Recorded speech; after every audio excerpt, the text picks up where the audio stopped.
UV visible spectroscopy. उसमें हमने देखा कि इसमें सबसे पहले तो उसका बेसिक प्रिंसिपल देखा था हमने। बेसिक प्रिंसिपल में क्या देखा कि अगर हमारे गैप, ये वाला गैप डेल्टा ई, अगर ये रेडिएशन हमारी यूवी रेडिएशंस होंगी और डेल्टा ई के साथ इनकी फ्रीक्वेंसी मैच हो जाती है तो हमारा ट्रांजिशन पॉसिबल हो जाएगा। तो ये एब्जॉर्प्शन का केस था और ये एमिशन का केस था। तो अगर ये फ्रीक्वेंसी एमिट होके जो आती है, अगर वो यूवी रेडिएशंस के इक्वल है तो इट मींस वहां पर अल्ट्रा वायलेट विजिबल स्पेक्ट्रोस्कोपी होगी, ट्रांजिशन विल टेक प्लेस। तो प्रिंसिपल रूल हमारा हो गया था। उसके बाद हमने कहा था यू यू और जी जी में ट्रांजिशन नहीं होगा। सिलेक्शन रूल हमने पढ़ा था कि जिराड़े से अनजिराड़े इस तरह से, या फिर अनजिराड़े से जिराड़े, ये सारे पॉसिबल होंगे ट्रांजिशंस। तो जो ट्रांजिशंस होंगे that is sigma to sigma star, pi to pi star, n to sigma star and n to pi star. तो ये वो 4 ट्रांजिशन थे जो कि हमारे यूवी विजिबल स्पेक्ट्रोस्कोपी में पॉसिबल थे। और साथ ही साथ हमने इसका देखा था कि ये जो है शिफ्टिंग करता है कलर के अंदर। अगर क्रोमोफोर्स क्या होते हैं जो कि किसी भी सिस्टम के अंदर कलर हमें देते हैं, तो मान लो एक मैक्सिमा हम ये लेके अगर चलें कि ये हमारा ई मैक्स है, मैक्सिमम अब्जॉर्प्शन है, तो देखो ये है क्रोमोफोर, यानी कि वो फंक्शनल ग्रुप जो कि यूवी रेडिएशंस के अंदर, यूवी विजिबल रेडिएशंस के अंदर जो है एब्जॉर्ब करते हैं रेडिएशंस को और वहां पर कलर के लिए रिस्पॉन्सिबल होते हैं। ठीक है, कलर के लिए, क्रोम मतलब कलर। तो हमने देखा था कि यहाँ पर जो ये प्लस का साइन हमारा शो कर रहा है, इधर अगर मेरी वेवलेंथ जो है टूवर्ड्स लॉन्गर, ये है यहाँ पर डिक्रीज हो जाएगा, राइट हैंड साइड में लैम्डा जो है इंक्रीज हो जाएगा। Lambda is the wavelength. बात हो क्रोमिक शिफ्ट, हमने जिसको कि हमने रेड शिफ्ट भी नाम दिया था, इसको हमने बोला था कि अगर हम कोई भी पोलर सॉल्वेंट यूज करें या फिर इसके अलावा कोई ऑक्सोक्रोम इसमें हम मिक्स कर दें या फिर इस तरह का कुछ जो है हम कर लें कि यहाँ पर पोलर सॉल्वेंट आ जाए, ठीक है, कॉन्जुगेशन हो जाए, रेजोनेंस आ जाए या फिर यहाँ पर कोई ऑक्सोक्रोम आ जाए, तो वो क्या करेंगे कि वो मॉलिक्यूल में कलर को इनहांस करेंगे, वेवलेंथ को इंक्रीज करेंगे। तो उनकी क्योंकि एनर्जी डाउन हो जाएगी, मैंने बताया था कि जैसे पोलर सॉल्वेंट क्या करेगा कि वहां पर डाइपोल्स जनरेट कर देगा। अब डाइपोल्स जो होते हैं उनके बीच में स्ट्रॉन्ग इंटरेक्शन होता है, एक आयन दूसरे आयन के साथ अच्छा इंटरेक्शन करता है जिसकी वजह से वहां पर एनर्जी लो हो जाती है। And as we all know कि एनर्जी और वेवलेंथ एक दूसरे के इनवर्सली प्रोपोर्शनल होता है, इसीलिए जो लैम्डा है वो इंक्रीज वेवलेंथ की तरफ जो है शिफ्ट हो जाता है। तो अगर मेरा वेवलेंथ इंक्रीज, जिसे मान लो टेम्परेचर बढ़ा दिया तो मूवमेंट बढ़ जाएगी, तो वहां पर वेवलेंथ भी बढ़ जाएगी, तो वो बात क्रोमिक शिफ्ट होगा, शिफ्ट इन वेवलेंथ, ठीक है, इंक्रीज इन वेवलेंथ। अब हाइप्सो होगा डिक्रीज, यानी कि इसमें या तो हम कोई एक्सोक्रोम निकाल दें या फिर कोई नॉन पोलर सॉल्वेंट का अगर हम यूज करेंगे तो इसको हम हाइप्सोक्रोमिक शिफ्ट या फिर हम ब्लू शिफ्ट भी बोलते हैं, ब्लू शिफ्ट। और एक होता है हाइपरक्रोमिक इफेक्ट, जिसका हम बोलते हैं कि इसमें ई मैक्स जो एब्जॉर्प्शन है वो और भी इंक्रीज हो जाएगा। और एक होता है हाइपो, जिसमें हमने बोला था कि एब्जॉर्प्शन जो है वो डिक्रीज हो जाएगा। तो इतना हम लोग कर चुके हैं अबाउट यूवी स्पेक्ट्रोस्कोपी। अब आगे चलते हैं। देखो यूवी स्पेक्ट्रोस्कोपी में फर्दर हमने पढ़ा था उसकी एप्लीकेशन की स्ट्रक्चरल इलुसिडेशन में काम आता है, इम्प्योरिटीज को देखने में काम आता है। तो सेवरल एप्लीकेशंस है, सैचुरेशन एंड सैचुरेशन के बारे में बताता है, कॉम्प्लेक्स के कलर के लिए रिस्पॉन्सिबल होता है। तो आगे हमारा एक टॉपिक आएगा, वो आपके सिलेबस में, अगर आपने सिलेबस देखा हो तो, फ्लोरेसेंस एंड फॉस्फोरेसेंस। इसको बड़े ध्यान से समझना, देखो बहुत ही इजी सा टॉपिक है, फ्लोरेसेंस एंड फॉस्फोरेसेंस। तो हमेशा या तो फ्लोरेसेंस की एप्लीकेशन या फ्लोरेसेंस जरूर आपके एग्जाम में मिलता है और बहुत ही छोटा सा इजी सा कॉन्सेप्ट है। यूवी स्पेक्ट्रोस्कोपी के अंडर आता है फ्लोरेसेंस। इसको एक्सप्लेन करने से पहले जो है दो आपके लॉज हैं, एक है बियर्स लॉ और एक है लैम्बर्ट्स लॉ। ये जो दो लॉज हैं ये हैं लॉज ऑफ यूवी स्पेक्ट्रोस्कोपी आप बोल सकते हो, या फिर फोटोकेमिस्ट्री आप बोल सकते हो। फोटॉन्स जहां पर रेडिएट होंगे। तो लैम्बर्ट लॉ क्या कर, इनकी सिर्फ डेफिनेशन करना, ज्यादा डीप में नहीं आएगा, सिर्फ आएगी तो सिर्फ डेफिनेशन तक आएगा। लैम्बर्ट लॉ क्या कहता है, और इन दोनों को मिक्स जब हम कर देते हैं तो उसको हम बोलते हैं रैम्बर्ट्स बियर्स लॉ। तो लैम्बर्ट लॉ क्या कहता है, बियर्स लॉ क्या कहता है कि मान लो मेरा कोई सैंपल था, ठीक है, उसकी कुछ थिकनेस थी, तो उसकी जो इंटेंसिटी उस पे रेडिएट हो रही है, ठीक है, उसकी जो इंटेंसिटी उस पे रेडिएट हो रही है वो थिकनेस के साथ जो है किस तरह से मैच करती है कि -di/dx जो उसमें decrease in intensity with the thickness होगा वो डायरेक्टली प्रोपोर्शनल होगा उसकी पाथ लेंथ के, ठीक है, पाथ लेंथ यानी कि उसकी जो है कितना उसने डिस्टेंस कवर किया। तो जब भी एक मोनोक्रोमेटिक लाइट जो है हम अपने सैंपल के ऊपर फॉल कराएंगे, जब भी हम कोई मोनोक्रोमेटिक लाइट सैंपल के ऊपर जो है फॉल कराएंगे तो उसकी जो इंटेंसिटी जब भी वो एंटर करेगा, देखो इसमें जब वो एंटर करेगा तो उसकी इंटेंसिटी डिक्रीज हो जाएगी।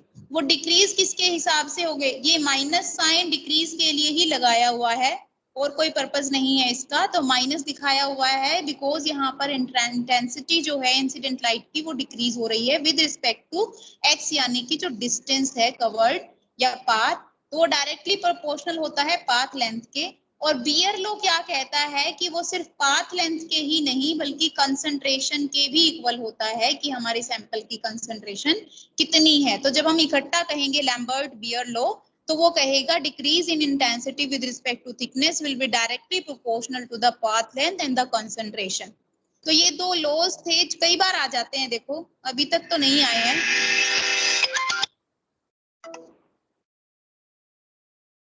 तो अभी तक तो नहीं आए हैं लेकिन क्या पता इस बार आ जाएं, तो इसलिए थोड़ा सा मैंने उनकी डेफिनेशन करा दी। बल्कि फ्लोरेसेंस आपका पर्टिकुलरली मेंशन है सिलेबस के अंदर, अगर आप देखें तो यहाँ से तो डेफिनेटली आता है। तो फ्लोरेसेंस चीज क्या है, कहाँ से आई, देखो इसकी पहले हिस्ट्री जानते हैं।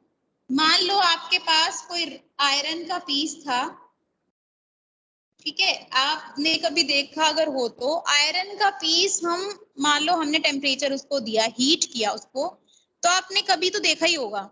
या फिर आप देखना घर में लोहे का चक्कू तो होगा ना, नाइफ, आयरन नाइफ तो हो सबके घर में होता है। तो वो आयरन नाइफ को गैस के पास लेके जाना, ठीक है, उसको खूब गैस में गर्म करना, तो आप देखोगे कि वो बिल्कुल रेड हो गया है, ठीक है, बड़ा सॉफ्टी सा, देखने में बड़ा सॉफ्टी सा लगता है और ना रेड हो जाता है प्रॉपर। देखा है कभी ऐसा करके या ऐसा करते हुए? Yes ma'am. हाँ, कई बार क्या होता था, देखो वो कहते हैं ना कि माँ कहाँ मानती है, माँ तो नजर भी उतारती है बहुत। तो जैसे बच्चा बीमार है तो माँ नजर उतारती है, हमारे में क्या करते थे कि गला खराब हो गया जैसे, तो वैसे देखो साइंटिफिक लॉजिक भी था उसका, नजर उतारना इज अ डिफरेंट थिंग। उसमें क्या करते थे मम्मी, वो लेती थी चाकू और गैस पे बहुत बिल्कुल रेड हॉट उसको कर लेती थी। जब वो बिल्कुल रेड हॉट हो जाता था तो जैसे मान लो हमारा पानी है पीने का या दूध है कुछ भी है, तो वो उसको 7 बार काट देती थी। तो वो कहते थे इससे ना गला ठीक हो जाएगा, नजर उतर गई है, ठीक है, ऐसा हमारे में कहा जाता था। अब तो हम लोग नहीं करते हैं, देखो हम, मैं खुद भी नहीं करती हूँ, अब तो इतना टाइम भी नहीं होता और ना ही अब चीजों को मानते हैं। लेकिन लॉजिक क्या था कि जो आयरन था उसमें, ठीक है, रेड हॉट हो गया वो बिल्कुल। अब ऑब्वियसली पता है जब भी किसी मॉलिक्यूल को हम हीट करते हैं तो उसके अंदर के पार्टिकल्स घूमने लग जाते हैं, कोलाइड करने लग जाते हैं एक दूसरे से। तो वो उसके जो हमारे पास जो उसके न्यूट्रिएंट्स हैं वो सारे हमारे पीने वाली चीज में चले जाते थे और वो कहीं ना कहीं हमारे गले को ठीक करते थे। तो तब उस टाइम पर देखा था मैंने कि चाकू बिल्कुल रेड हो गया था, ठीक है, और रेड हो गया था, और भी अगर फर्दर भी हम उसको और टेम्परेचर देते हैं तो वो बिल्कुल व्हाइट हो जाता है, मींस अगर हम कहें तो ग्लो करने लग जाता है। तो वहां पर जो लाइट होती है उसको हम, उसको जो व्हाइट हो गया है उसको हम बोलते हैं कोल्ड लाइट, कोल्ड लाइट। ये दूसरा एग्जांपल आप देख लो, आपने फायर फ्लाइज देखे होंगे, कोई फायर फ्लाइज बोलता है, कोई ग्लो वॉर्म्स बोलता है, कोई जुगनू बोलता है, देखे हैं क्या किसी ने? Yes ma'am. वेरी, हाँ, जो हॉस्टल में है उन्होंने भी तो जरूर देखे होंगे। तो जुगनू जो होते हैं, फायर फ्लाइज, ग्लो वॉर्म्स, जो भी आप बोलो, आपकी इच्छा है, तो वो जो है जुगनू 1 मिनट के लिए जलते हैं, नहीं 1 सेकंड के लिए जलते हैं, बुझ जाते हैं, जलते हैं, बुझ जाते हैं। होता क्या है उनके अंदर, देखो, जैसे ही वो सांस लेते हैं, जब वो सांस लेंगे तो एयर से और टू ऑक्सीजन उन्होंने लिया, ऑक्सीजन जब जाता है तो उनके अंदर जो प्रोटीन होता है वो ऑक्सीडाइज हो जाता है, और जैसे ही वो ऑक्सीडाइज होता है तो वहां पर केमिकल रिएक्शन होती है, ठीक है। तो वो ऑक्सीडाइज होके जो प्रोडक्ट बना रहा है, एकदम से वो ल्यूमिनेसेंट करता है, एकदम से वो चमकता है। ल्यूमिनेसेंस मतलब चमक। तो ये जो प्रोसेस है इसको हम बोलते हैं ल्यूमिनेसेंस, मतलब चमक आ जाती है, शाइन आ जाती है। तो वहां पर जैसे ही उसका प्रोटीन जो है ऑक्सीडाइज हुआ, तभी उसने जो है एकदम से ग्लो करा। फिर उसकी सांस छूटी, फिर दोबारा लेगा, फिर से ग्लो करेगा, फिर से ग्लो करेगा, ऐसे वो ना ग्लो करता रहेगा। ग्लो वॉर्म्स इसीलिए बोलते हैं उनको। तो वो जुगनू ऐसे ग्लो करेगा, उसको हम केमिल्यूमिनेसेंस बोलते हैं, क्योंकि उसमें फेफड़ों में वहां पर उसके गए वो, और उसने ऑक्सीजन के साथ प्रोटीन्स ने क्या किया, रिएक्शन किया। तो ऐसे ही हमारा फ्लोरिसेंस होता है, ल्यूमिनेसेंस का ही एक पार्ट है फ्लोरिसेंस, ठीक है। आजकल बड़ा रिसेंट रिसर्च चल रहा है इस पे ना, फ्लोरिसेंट मटेरियल पे, ल्यूमिनेसेंस पे। फॉस्फोरस का यूज किया जाता है, लैंथेनाइड्स का यूज किया जाता है। तो डिफरेंट हम एलिमेंट चेंज करके देखते हैं कि क्या हो सकता है। तो फ्लोरिसेंस की अगर हम बात करें तो इस हुआ क्या होगा कि मान लो, अब हम स्पेक्ट्रोस्कोपी पे आ जाते हैं। देखो, स्टोरीज हमारी आज काफी हो गई हैं। अब स्पेक्ट्रोस्कोपी ने क्या किया, उसने बताया कि देखो, मॉलिक्यूल नीचे होगा हमारे पास, मान लो ये एक इलेक्ट्रॉन है, ठीक है। अब इस इलेक्ट्रॉन को मान लो मैंने रेडिएशन दिया, ठीक है। जब मैंने इसको रेडिएशन दिया तो इसके पास, अगले पेज पे कर लेती हूँ मैं, ठीक है, ये मेरे पास 2 इलेक्ट्रॉन थे, ठीक है। ये 2 इलेक्ट्रॉन थे मेरे पास। मैंने इन इलेक्ट्रॉन्स को रेडिएशन दिया, मान लो यूवी विजिबल दिया, क्योंकि हम यूवी विजिबल कर रहे हैं। जब मैंने इसको रेडिएशन दिया तो ये क्या हुआ, इसके पास 2 चांस है। देखो, इलेक्ट्रॉन तो ऊपर जाएगा ही जाएगा, एक चांस है कि ये इसकी स्पिन ऊपर जाके जैसी नीचे थी ऐसी रहे, मतलब no time for spin change. यहाँ पे इसको टाइम ही नहीं मिला कि ये अपनी स्पिन को चेंज कर ले। जैसा नीचे था ऐसा का ऐसा ऊपर चला गया। अगर नीचे क्लॉकवाइज रोटेट कर रहा था तो ऊपर भी क्लॉकवाइज रोटेट करेगा, अगर नीचे एंटी क्लॉकवाइज रोटेट कर रहा था तो ऊपर भी एंटी क्लॉकवाइज रोटेट करेगा। तो पहली सिचुएशन में इसको क्या हुआ, कोई भी टाइम चेंज करने का नहीं मिला, कोई भी स्पिन चेंज करने का टाइम नहीं मिला। दूसरे सिचुएशन में क्या हो सकता है कि ये मॉलिक्यूल, ये जो एटम है, पहले इसने अपनी स्पिन चेंज करी और तब ये ऊपर गया, मींस इसको टाइम मिल गया, have time for spin change. तो एक तो क्या हुआ, मॉलिक्यूल जैसे ही एनर्जी दी तुरंत मॉलिक्यूल ने ली और फटाफट से उसमें ट्रांजिशन हो गया। पहला केस तो ये कहता है। दूसरा केस क्या कहता है कि मॉलिक्यूल ने एनर्जी ली, जैसे मान लो घर की ट्यूब्स होती हैं, ठीक है, जो ट्यूब होती है मरकरी ट्यूब, जब हम स्विच ऑन करते हैं, आजकल तो फिर भी चलो ठीक है, पहले तो बहुत होता था, जब स्विच ऑन करते थे ना तो पहले क्या होता था, वो जलबुझ करती थी, या फिर थोड़ी देर के बाद वो इग्नाइट होना शुरू होती थी। देखी है ऐसी ट्यूब? Yes ma'am. टाइम लग अभी भी आता है। तो उसमें क्या होता था, वो पहले इलेक्ट्रॉन स्पिन चेंज करेगा, वो जो टाइम उसने लिया वो कहाँ लिया, पहले उसने अपनी स्पिन चेंज करी, तब उसने जो है एमिट करना शुरू किया लाइट को। तो एक यहाँ पर जो होगा ये नीचे आएगा, तब लाइट का एमिशन होगा। दूसरे में ये नीचे आएगा, तब लाइट का एमिशन होगा। तो ये भी हमारे पास ल्यूमिनेसेंस देगा, यानी कि जब ये वापस आएगा तो लाइट को एमिट करेगा, हमें जलता हुआ कुछ दिखाई देगा, और ये भी ऐसे ही होगा। लेकिन देखो, पहले केस में इंस्टेंटेनियसली इफेक्ट होगा, ये जो प्रोसेस होगा वो बिल्कुल इंस्टेंट होगा। मतलब कहने का ये है कि जैसे ही मैंने मॉलिक्यूल के ऊपर लाइट फॉल कराई, ऐसे फटाक से उसने मॉलिक्यूल एब्जॉर्ब किया, और फटाक से एब्जॉर्ब करके एकदम से इंस्टेंटेनियसली उसको रिलीज कर दिया, एमिट कर दिया।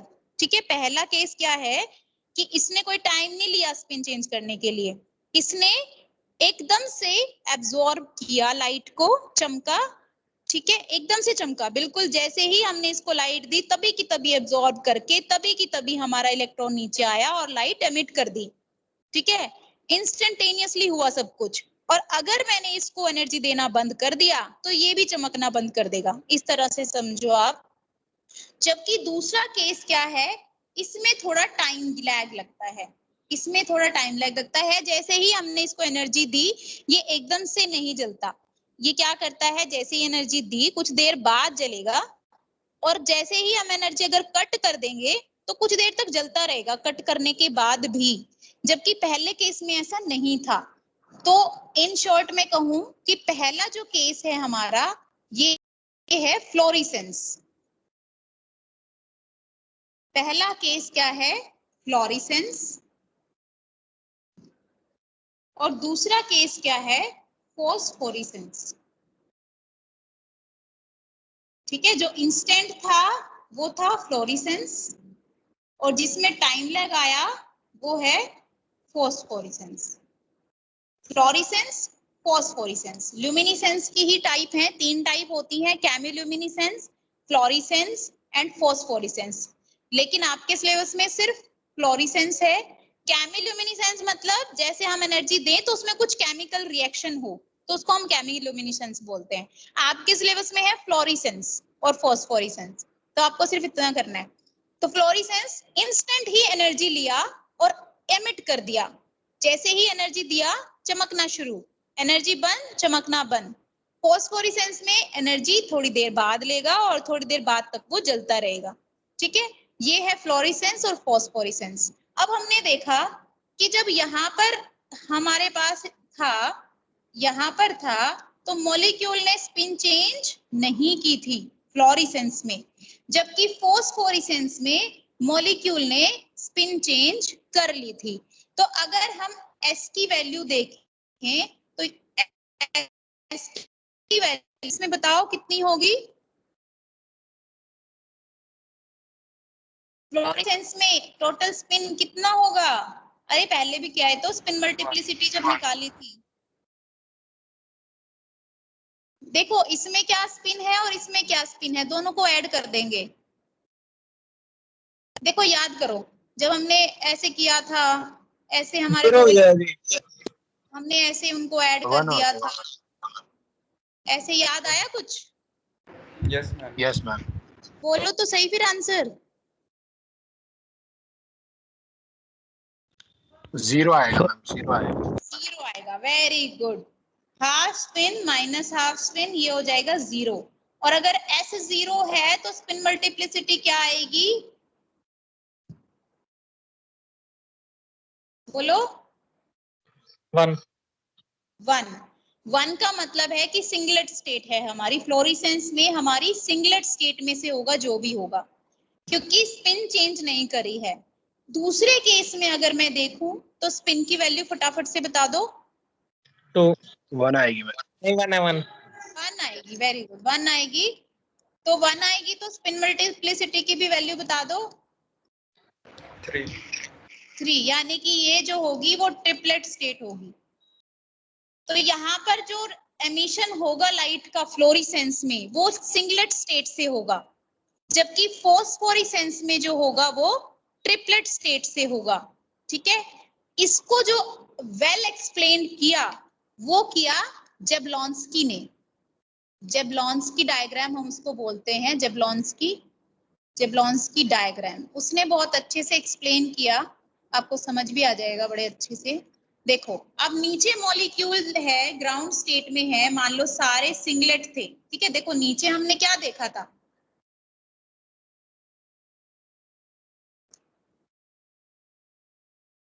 हाँ यहाँ पे देखो नीचे कैसे थे हमारे दोनों इलेक्ट्रॉन, कैसे थे, ऐसे थे ना, यानी कि सिंगलेट स्टेट में थे दोनों जब हम ग्राउंड स्टेट ले रहे हैं। तो जो हमारी ग्राउंड स्टेट इसने मानी वो एक सिंगलेट स्टेट थी, ये जो है सिंगलेट स्टेट है जहां पर 0 स्पिन की वैल्यू थी। यहाँ पर मेरे पास है मान लो मॉलिक्यूल।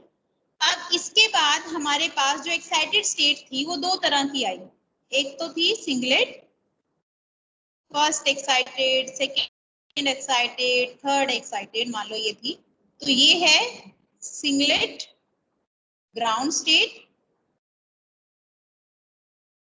जिसको हमने एस नॉट बोला। ये है सिंगलेट फर्स्ट एक्साइटेड स्टेट, ये है सिंगलेट सेकेंड एक्साइटेड स्टेट और ये है सिंगलेट थर्ड एक्साइटेड स्टेट। तो ये है एक्साइटेड सिंगलेट स्टेट। इधर यहां पर कहीं पर आएगी मेरी T1, T2, T3। इस तरह से मेरी सिंगलेट स्टेट और ट्रिपलेट स्टेट लाई करती हैं। देखो अब मेरे पास क्या होगा कि नीचे से ग्राउंड स्टेट से मॉलिक्यूल कहीं भी जा सकता है। ठीक है, मान लो वो यहाँ पर गया, यहाँ पे भी जा सकता है, वो S2 में भी जा सकता है, वो S1 में भी जा सकता है। तो दो चीजें हैं। देखो मॉलिक्यूल क्या करेगा, पहले S3 से S1 में आएगा। अभी मैं सिर्फ फ्लोरेसेंस समझा रही हूँ, उसमें सिर्फ हम सिंगलेट स्टेट को ही कंसीडर करेंगे फ्लोरेसेंस में। जैसा कि आपने लास्ट में देखा कि जब फ्लोरेसेंस का केस था तो हमारा S की वैल्यू 0 आ रही थी और सिंगलेट स्टेट आ रहा था। तो फ्लोरेसेंस को एक्सप्लेन करेंगे तो सिर्फ सिंगलेट स्टेट को हम एक्सप्लेन करेंगे। तो सिंगलेट स्टेट S3 से S2 में इलेक्ट्रॉन गया, इसको हम बोलते हैं इंटरनल कन्वर्जन। इंटरनल कन्वर्जन, क्योंकि मॉलिक्यूल जब रेडिएशन देगा तो वो यहां से S1 से S0 देगा, S1 से S0 प्लस में H न्यू, जिसको हम बोलेंगे फ्लोरेसेंस। ये है मतलब कि फर्स्ट एक्साइटेड सिंगलेट स्टेट से, सबसे ऊपर लिखा है जबलोंस्की के पास में, देखो फर्स्ट एक्साइटेड सिंगलेट स्टेट से मॉलिक्यूल ग्राउंड स्टेट में गया है with the emission of light, इसको हमने बोला फ्लोरेसेंस। तो पहले क्या करेगा, ये अपर एक्साइटेड स्टेट से लोअर एक्साइटेड स्टेट में आएगा, क्योंकि स्टेट सेम ही है, दोनों सिंगलेट है, तो उसको हम बोलेंगे IC, that is internal conversion, यानी कि इंटरनली ही वो कन्वर्ट हो रहे हैं एक स्टेट से दूसरे स्टेट के अंदर। तो जब ये यहाँ पर आ जाएगा तो दो तरीके होंगे कि एक तो यहाँ पर वो हीट को लिबरेट करे और एक दूसरा जो होगा सॉलिड लाइन, वो यानी कि वो यहाँ पर लाइट को एमिट करे। अब हमारा जो स्पेक्ट्रोस्कोपी हम स्टडी करते हैं उसमें हम सिर्फ और सिर्फ रेडिएशन की बात करते हैं, तो हीट वाला हमारा कोई काम का नहीं है। जो लाइट हमें मिलेगी, जो रेडिएशन हमें मिलेगी from the first excited singlet state to the singlet ground state, वो हमारी क्या कहलाएगी, फ्लोरेसेंस, जो कि ऊपर लिखा भी हुआ है S1 is converting into S2 plus H new. दूसरा केस क्या होगा, मान लो मेरा मॉलिक्यूल है यहाँ पर, वो पहले क्या करेगा, inter system crossing. Inter system मतलब किसी दूसरे सिस्टम में जाएगा। पहले वो इलेक्ट्रॉन लाइन देखो S2, पहले वो था सिंगलेट स्टेट में, उसने एनर्जी ली, कंज्यूम करी और वो ट्रिपलेट स्टेट में आया, यानी कि उसने टाइम लैग लिया स्पिन को चेंज करने के लिए। फिर वो ट्रिपलेट, देखो सिंगलेट से ट्रिपलेट में जब जा रहा है तो आप देख रहे हो कि सिंगलेट से जब ट्रिपलेट में जा रहा है तो वो अपनी स्पिन को चेंज कर रहा है। सिंगलेट से ट्रिपलेट में आने का मतलब ही ये है कि वो अपनी स्पिन को चेंज कर रहा है। तो इंटर सिस्टम क्रॉसिंग के थ्रू उसने अपनी स्पिन को चेंज किया और वो फिर T1 पे आया। अब T1 पे या तो वो हीट को लिबरेट करेगा या फिर वो रेडिएशन को। तो जब वो लाइट को लिबरेट करेगा तो उसको हम बोलेंगे फोस्फोरेसेंस। फ्लोरेसेंस क्या था, जब वो सिंगलेट एक्साइटेड फर्स्ट स्टेट से सिंगलेट ग्राउंड स्टेट पे आ रहा था with the emission of light, this is the case of fluorescence. और जब वो T1 से यानी कि ट्रिपली फर्स्ट एक्साइटेड स्टेट से ग्राउंड स्टेट पे आ रहा था तो हमने उसको बोला फोस्फोरेसेंस, जिसमें कि टाइम लैग आ रहा था। टाइम लैग क्यों आ रहा है, क्योंकि वहां पर वो अपनी स्पिन चेंज कर रहा है उस ड्यूरेशन में। ठीक है, तो ये एग्जाम्पल ये फ्लोरेसेंस फोस्फोरेसेंस समझ आया।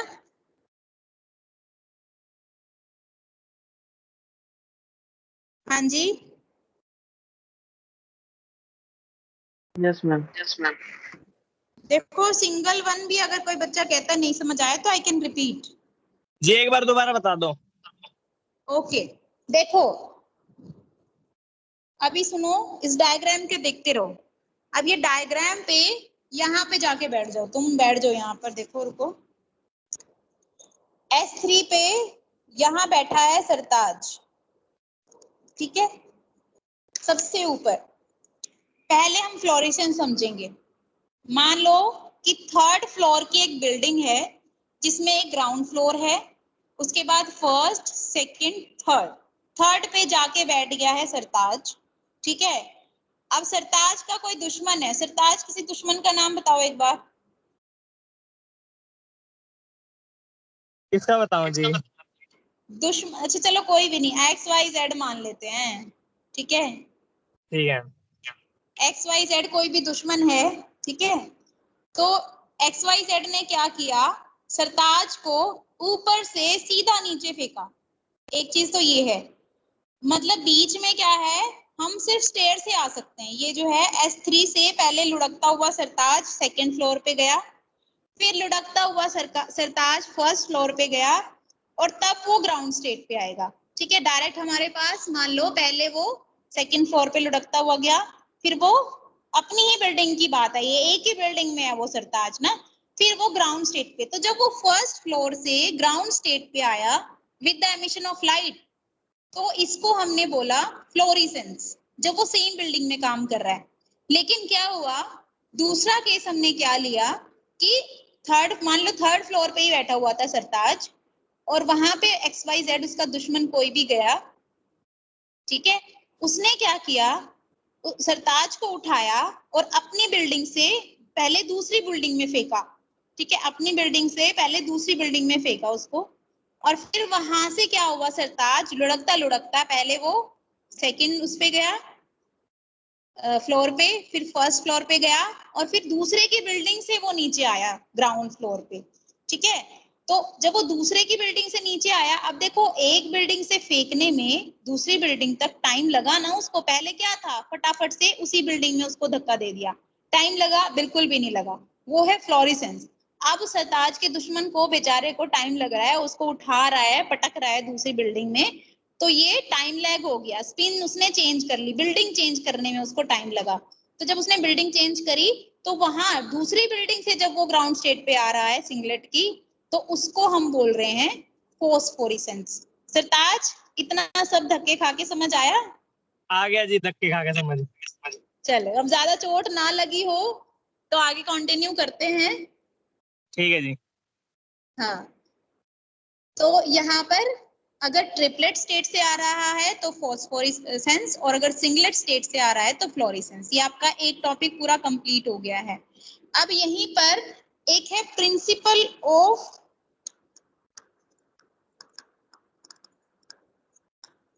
UV spectroscopy. वैसे तो इसमें वाइब्रेशन भी हमारी शुरू हो जाएगी।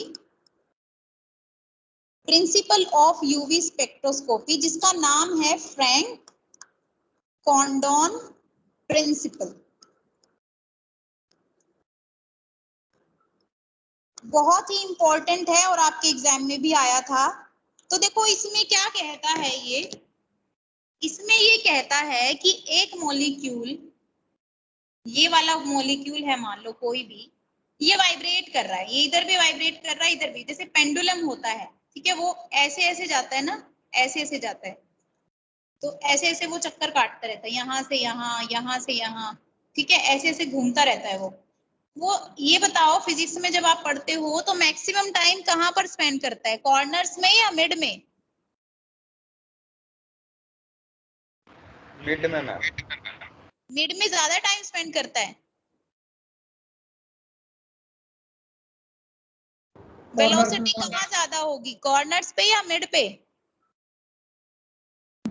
बीच में वेलोसिटी ज्यादा। सौरभ कुछ कहना चाह रहे हो? No ma'am. नहीं तो आंसर तो करो फिर। रुद्रांश कह रहा है कि कॉर्नर पे सबसे ज्यादा वेलोसिटी होती है। नो मैम, कॉर्नर पे नहीं होती। और राजा बाबू तुम बताओ, मिड में सुरुचि तुम मैम, बताओ। मिड में, कॉर्नर पे नहीं। मिड पे वेलोसिटी ज्यादा होती है। टाइम ज्यादा स्पेंड करता है मैम वहाँ। हाँ, एक ही बात होगी। चलो, मिड पे टाइम ज्यादा स्पेंड करता है। सुरुचि तुम बताओ, बीच में ज्यादा टाइम स्पेंड करता है या कॉर्नर पे ज्यादा टाइम स्पेंड करता है? मैम मिड में। बीच में ज्यादा टाइम स्पेंड करता है। ओ ठीक है। Priyanshi,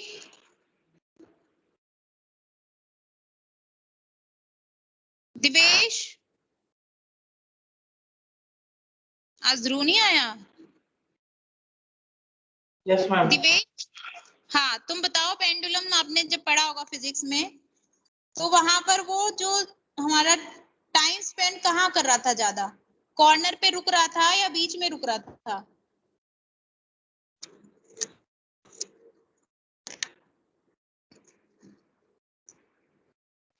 hello. Hello, you are audible Divesh.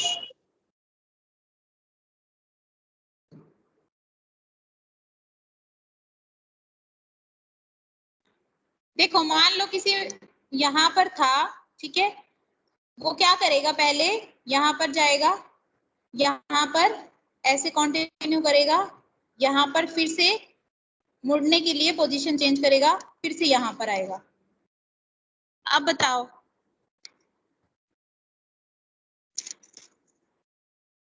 Muskan,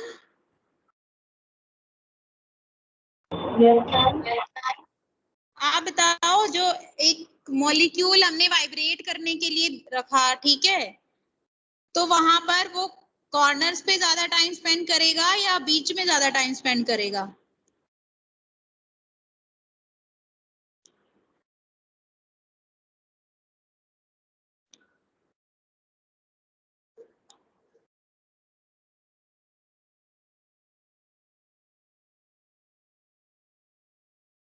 ma'am बीच में ज्यादा टाइम स्पेंड करेगा।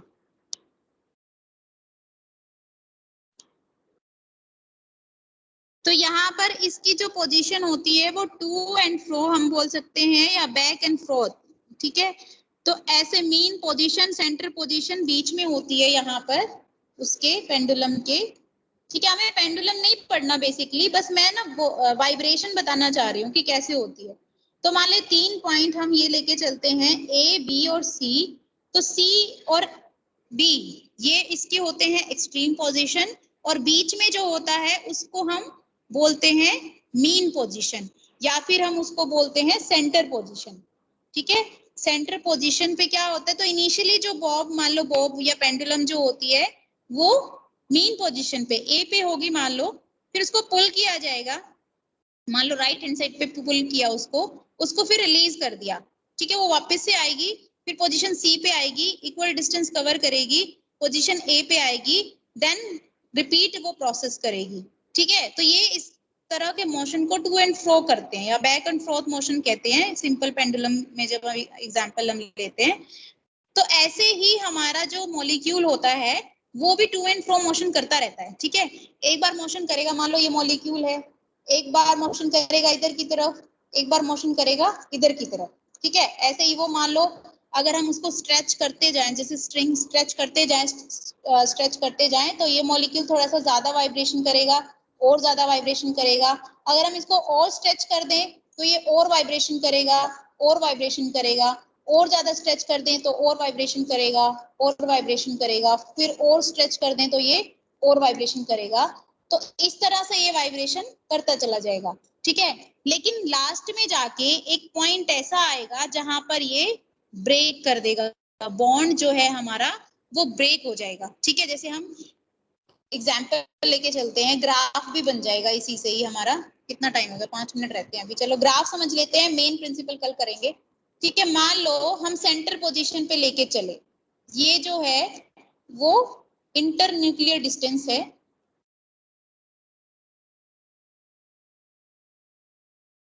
मीन डिस्टेंस है, ठीक है। मान लो यहाँ पर मेरा मॉलिक्यूल है, ठीक है।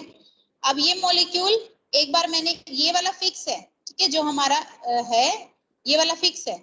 मान लो ये वाला मॉलिक्यूल वाइब्रेट कर रहा है, ठीक है। एक बार ये वाइब्रेट करेगा यहाँ आएगा, एक बार ये वाइब्रेट करेगा यहाँ आएगा, एक ये वाइब्रेट करेगा यहाँ आएगा, और उसको खींचो यहाँ आएगा, और वाइब्रेट कराया हमने उसको यहाँ आया वो, और वाइब्रेट कराया यहाँ पर आया, और वाइब्रेट कराया यहाँ पर आया, और वाइब्रेट कराया यहाँ पर आया। तो इस तरह से उसने क्या किया, एक पैराबोला बना लिया, ठीक है, एक पैराबोला बना लिया। टू एंड फ्रो मोशन वो करता जाएगा, ठीक है। जितना वो पास में हम उसको लेके आएंगे वो उतना ही दूर जाएगा, ठीक है। देखो जब भी हम ऐसे स्ट्रेच करते हैं किसी चीज को, जितना हम पास में लेके आते हैं वो इतना ही दूर जाता है, जितना हम पास में लेके आते हैं वो उतना ही दूर जाता है, ठीक है। इस तरह से ये जो एक फॉर्म बन गई है, ये पैराबोला बन गया है, जो इसको हम पोटेंशियल एनर्जी कर्व बोलते हैं, जिसकी एक्स वाई एक्सिस पे हम क्या लेते हैं, एनर्जी। ये है ऑर्डिनेट्स, और यहाँ पर हम लेंगे एनर्जी, और एक्स एक्सिस पे लेंगे हम inter nuclear distance, inter nuclear distance. तो ये कहता है कि हमारी जो न्यूक्लियाइज होती हैं, देखो न्यूक्लियाइज के अंदर क्या होता है, पॉजिटिव चार्ज, यानी कि प्रोटॉन और न्यूट्रॉन। बाहर क्या रिवॉल्व करते हैं, इलेक्ट्रॉन्स। तो नीचे जो न्यूक्लियाई होती है, ये कह रहा है इतनी मैसिव होती है, और इलेक्ट्रॉन्स इतने लाइटर होते हैं कि वो ट्रांजिशन, इलेक्ट्रॉनिक ट्रांजिशन, जब तक कि मेरी न्यूक्लियाइज जो है, वो न्यूक्लियाइज जब तक कि वो वाइब्रेट कर रही है न्यूक्लियाई, वो इतने में तो मेरा इलेक्ट्रॉन ऊपर जाके नीचे भी आ जाता है, ठीक है, इतने में तो इलेक्ट्रॉन ट्रांजिशन भी हो जाता है। इलेक्ट्रॉनिक स्पेक्ट्रोस्कोपी के प्रिंसिपल को बता रहा है ये फ्रैंक कॉन्डन प्रिंसिपल। ये कह रहा है कि हमारी न्यूक्लियाइज जो होती हैं वो इतनी मैसिव होती हैं, इतनी हैवी होती हैं इलेक्ट्रॉन की कंपैरिजन में, ठीक है। सिर्फ इलेक्ट्रॉन की कंपैरिजन में वो बात कर रहा है कि इलेक्ट्रॉन ऊपर जाके कब आ गया उसको खुद ही नहीं पता चलता, मॉलिक्यूल्स को खुद ही नहीं पता चलता।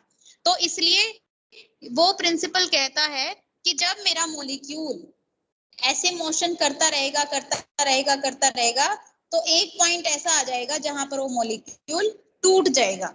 तो ये प्रिंसिपल जो है डिसोसिएशन एनर्जी भी प्रोवाइड करता है कि मॉलिक्यूल की डिसोसिएशन कब वो डिसोशिएट होगा। तो एक पॉइंट जब हम उसको बहुत दूर ले जाते जाएंगे, बहुत दूर ले जाते जाएंगे, तो उसके बीच का बॉन्ड टूट जाएगा। तो जब वो बॉन्ड टूटेगा तो हमें पता चल जाएगी कि इसकी एनर्जी एग्जैक्टली कितनी थी, क्योंकि यहाँ पर हम ले रहे हैं एनर्जी। तो मान लो इस पोजीशन पे ये टूटा, तो हमें पता चल जाएगा कि इस बॉन्ड की बॉन्ड डिसोसिएशन एनर्जी इतनी है। तो हमें अगर वो बॉन्ड तोड़ना है तो हम उतनी एनर्जी दे देंगे इसको। तो यहाँ पर ये प्रिंसिपल क्या कहता है कि हमारे न्यूक्लियाइज इतनी मैसिव हैं कि इलेक्ट्रॉनिक ट्रांजिशन कब हो गया पता भी नहीं चला। तो हमारे पास उसके लिए 3 डिफरेंट केसेस हैं, ठीक है। आज तो टाइम हो गया है, थोड़ा सा बस मैं बता देती हूँ। इस प्रिंसिपल को कल ही कराऊंगी, अगर समझ नहीं भी आया ना कोई बात नहीं, कल इसको मैं अच्छे से कराऊंगी। फ्लोरेसेंस फोस्फोरेसेंस तक समझ आया? Yes ma'am. हाँ देखो, हाँ इसकी बस मैं ना थोड़ा सा बता देती हूँ, डायग्राम कल बना के दिखा दूंगी, आज ना ही तो ये पूरा हो पाएगा, फिर कोई फायदा नहीं होगा। इसमें देखो हमारे पास 3 केसेस बनेंगे कि जब मेरा मॉलिक्यूल नीचे से ऊपर गया, अब हमें इसमें दिखाने हैं ट्रांजिशन, ठीक है। जब मेरा मॉलिक्यूल नीचे से ऊपर गया तो एग्जैक्टली उसकी जो इंटर न्यूक्लियर डिस्टेंस थी वो एक्साइटेड स्टेट की कम थी या ज्यादा थी या इक्वल थी, किस तरह की थी। फिर हम उसमें डिफरेंट केसेस लेंगे कि अगर ज्यादा वेवलेंथ हो जाती है तो ये हो जाता, कम होती तो ये होता, ठीक है। बेसिकली इस प्रिंसिपल का मेन फोकस था ये बताना कि इलेक्ट्रॉनिक ट्रांजिशन वाइब्रेशनल लेवल में किस तरह से होगा। एक वाइब्रेशनल लेवल से दूसरे वाइब्रेशनल लेवल पे जब मेरा इलेक्ट्रॉन जाएगा तो उसकी इंटर न्यूक्लियर डिस्टेंस कम होगी या फिर इक्वल होगी या फिर ज्यादा होगी। इसको हम कल देखेंगे कि कैसी होगी। जब एक लेवल से इलेक्ट्रॉन उठा दूसरे लेवल पे वो ट्रांजिशन हुआ, तो जब वो एक लेवल से उठ के दूसरे लेवल पे गया तो उसकी इंटर न्यूक्लियर डिस्टेंस पे क्या असर हुआ, क्या वो कम हुई, क्या वो ज्यादा हुई, किस तरह से हुई। तो ये कल पढ़ेंगे हम, आज के लिए तो बहुत है, अटेंडेंस ले लेती हूँ मैं, 12 बज गए हैं। हाँ जी मुस्कान। मैम वेलोसिटी कहाँ ज्यादा होती है पेंडुलम में? क्या वेलोसिटी कहाँ सबसे ज्यादा होती है मैम? वेलोसिटी का तुम लोग कह रहे हो कि बीच में होता है।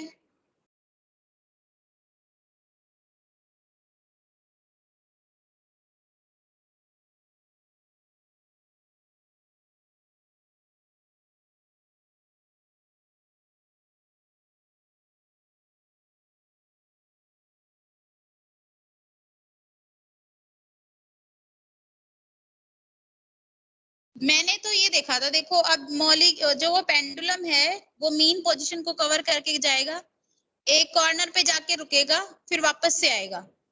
तो ज्यादा टाइम स्पेंड तो उसने मेरे अकॉर्डिंग तो कॉर्नर पे किया, फिर भी मैं देख लूंगी, देखो फिजिक्स पढ़े बहुत दिन हो गए हैं। क्योंकि वो पेंडुलम की जैसे वो घड़ी के नीचे वाली वो वाला देखें अगर हम, जो पेंडुलम लगा होता है उसमें भी क्या होता है कि पहले वो मीन पोजीशन से शुरू होता है, मीन पोजीशन से पहले एक कॉर्नर पे जाता है, फिर वहां से टर्न करता है, फिर वो दूसरे कॉर्नर पे जाता है, फिर वहां से टर्न करता है, तो वो ऐसे जो है घूमता रहता है। तो उसने टर्न करने में ही वो थोड़ा बहुत टाइम लेगा ना, बीच में तो वो स्पीडली जा रहा है, तो टाइम स्पेंड कहाँ करेगा, टाइम स्पेंड तो कॉर्नर पे ही करना चाहिए। बट स्टिल चलो मैं देखती हूँ एक बार, हो सकता है मेरे से वेलोसिटी तो ज्यादा मैम सेंटर में ही होगी। वेलोसिटी तो सेंटर में ही होगी, वेलोसिटी तो सेंटर में ही ज्यादा होगी ना।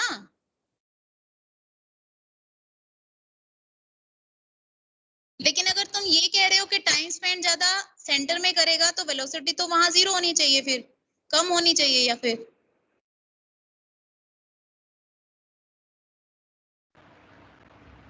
सोचो तुम भी।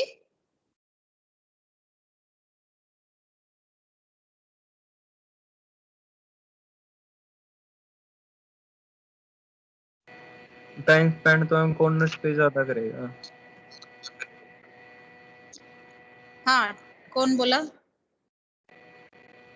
आदित्य। आदित्य, टाइम स्पेंड तो कॉर्नर पे ही ज्यादा करेगा। देखो लॉजिकल सोचती हूँ मैं तो,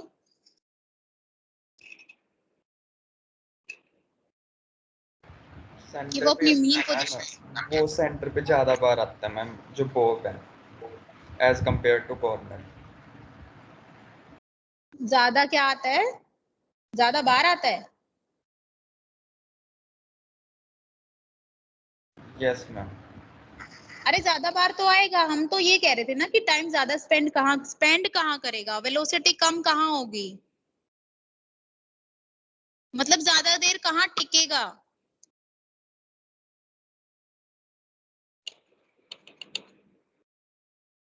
समझ रहे हो? Yes ma'am.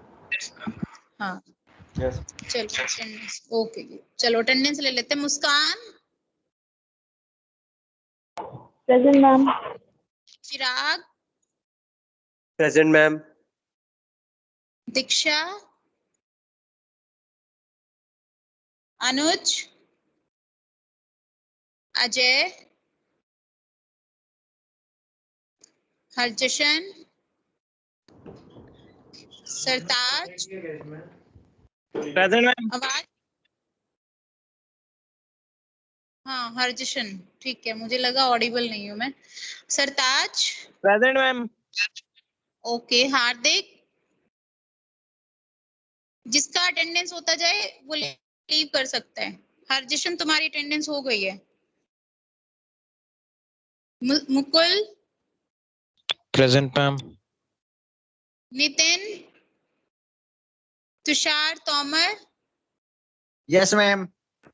Akshat Agarwal, present ma'am. Okay, Aman Garg, Saurabh Chawla, Muskan Goyal, present ma'am. Good. कितने दिन बाद आ रही हो? Ashutosh, Raghav Gupta, present ma'am. Himanshu Verma, Jayant Khurana, present ma'am. Okay Jayant, Anand, present ma'am. Okay Anand, Saurabh, present Anand का नाम लेते ही आनंद हो जाता है बिल्कुल। Saurabh, present ma'am. Okay Saurabh. Dhruv Tyagi, आज आया नहीं Dhruv. Aman Garg, present ma'am. Divesh Tyagi, Divesh, Present, ma'am. Okay, Indrapreet Singh, Akash, Yogesh, present ma'am. Okay Akash, Raja Babu, present ma'am. Ashish Godiya, Anshika,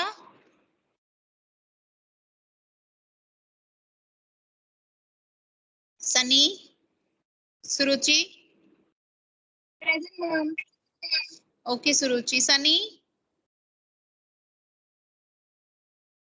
Ritanshu, Present, ma'am. Kanishka, Present, ma'am. Rudransh, Present, ma'am. Ansh, Ansh भी नहीं आया, Ridham is also absent, Jashanpreet, Present, ma'am. okay, Priyanshi, also present, Priyanshi, Present, Nikhil, ma'am. okay, Nikhil, Aditya Kumar, present ma'am. Ayush, Present, ma'am. Piyush, Present, ma'am. Shivam absent होता है ये तो, Aryan Arora, present ma'am. Good, Khushi Gupta, चलो जी, good bye and take care, have a nice day. एक बार read जरूर कर लेना इसको।